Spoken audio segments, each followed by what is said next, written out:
آگاهی از مرگ من موجب می شود فرد عمیقاً دریابد که قادر نیست با دیگری یا برای دیگری بمیرد.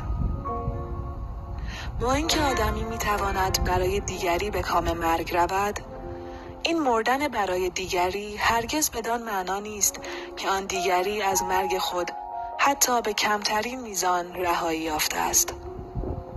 هیچ کس قادر نیست دیگری را از مرگ خویش برهاند. چه در حلقه دوستان باشیم، چه افراد برای آرمانی واحد بمیرند، حتی در یک زمان بمیرند، باز بنیادی ترین و عمیق ترین سطح مردن تنها ترین تجربه بشری به حساب می آید.